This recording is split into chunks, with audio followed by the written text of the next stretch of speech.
Hey guys, Dan from Lovells Adelaide again here. Today we're going to talk about the Lovells GVM options that have come out for this car. The two options we got are the Touring upgrade. That gives you a GVM increase to 3,650 with a marginal increase in the rear axle to 2,045 kilos. The front axle load stays the same unfortunately on that one, so that's good for people with mostly standard cars that are towing, have more weight in the rear than the front of the car, and that's a good option for them. The second upgrade we got is the Platinum upgrade. This one's the one with the remote reservoir shocks that are adjustable. This one gives you a big increase on the GVM as well as the axle ratings. So the GVM goes up to 3,900 kilos, and then the front axle goes up to 1,800 and the rear goes to 2,100. So quite a big increase. Also got the adjustability in the shocks, so you can soften it or stiffen it where you need to, especially for heavy laden vehicles, and for more comfort when you're not towing around town. So we've got our Prado 250 here. This is our shop car for Lovells Mawson Lakes. And we'll walk you through some of the accessories we've got on it, and also we can talk about maybe some future mods that are coming. So at the front here, we've got an off-road animal tyre bull bar. That's the one with the hoops for full protection over your headlights and your bonnets. We've also got a set of road vision lights on it.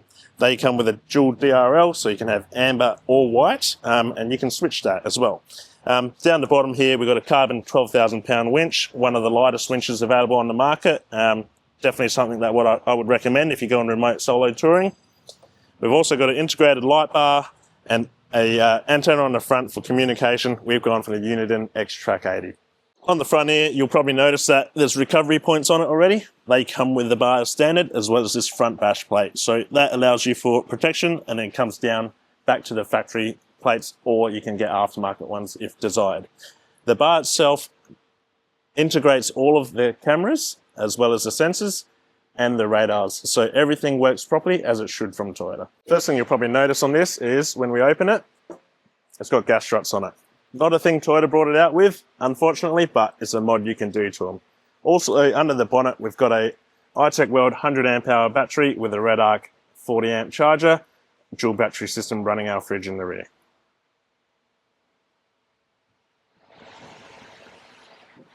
Under here, we've also neatly mounted the isolator for the carbon winch, so it's switched off and won't power itself when you're not using it. For the wheels and tyres, we've gone with the ROH Onyx 17x9, 1500 kilo load rated to suit GVMs. Also, we've got Yokohama Geolandar G016 tyres. They're the more aggressive all-terrain. There is a less aggressive option if you're worried about tyre noise, a G018, and we can talk about that further if you want. On the side here, the factory side steps are no good. They're made of plastic, so we've gone for the Fatbar sliders. These are proper rock sliders with a rail that runs along the sill, so rocks can't hit the sill. You do get some other brands that offer protection steps, but they don't have that rail that goes along the sill, so you can still damage it if a rock lands in the wrong place. Up on the roof here, we've gone for the ARB base rack. It's a nice low profile option. Comes with wind deflectors to reduce wind noise. As everyone with roof racks know, they can get noisy.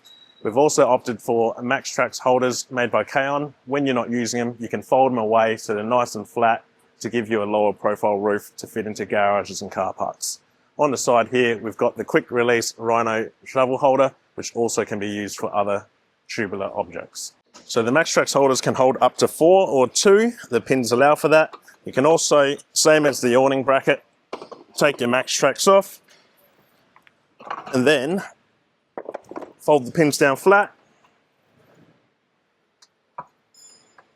Once again for clearance for car parks and your driveway. On the passenger side, I've still got the classic ARB pull-out awning. This one's a 2.5 metre, but I've also fitted it with a quick release bracket so that when you're not using it, it doesn't sit in the sun all day and reduces drag to save your fuel economy when you're driving around town. In the back here, we've got some drawers. We've gone for the RV storage solution stacker with the Dometic pull-out fridge. You can also opt for different fridges if you like. This one comes with a table at the bottom with a slimline drawer, as well as a half-height drawer for all your other things. I've gone for the blackout option, which looks nicer in my opinion, and also I've got the spring-loaded tie-downs and the Dometic 30-litre fridge. Oop, still got my lunch in there. Also in here, you might have noticed the ARB chuck with a switch for the compressor. We've got an ARB twin compressor and 4-litre air tank hidden away behind the trim panels. You do have to relocate the jack, unfortunately, but plenty of space once you've got drawers, as well as power outlets for other appliances you want to run on the dual battery system. So this is the Altitude, which is a 5-seater, but it doesn't matter if it's a 7 or 5-seater. If you don't need the third row seats, you can get them removed. That gives you a bit of space under here should you choose a bigger dual battery system underneath the floor. But also, as you can see, seats come out, the drawers fit perfectly for 5 or 7-seater options. So on the rear here, you probably noticed the shiny tip hanging out. We've got a 3-inch DPF back Manta exhaust system, helps it breathe a little bit better. But also, let's talk about the rear end and what our future plans are. So at the moment, you've got the plastic bumper, easily damaged when going off-road, but also these Prados, the spare tyre hangs down pretty low. So we're going to get a Razza Bar fitted to this in the future. That's on order, it's coming soon.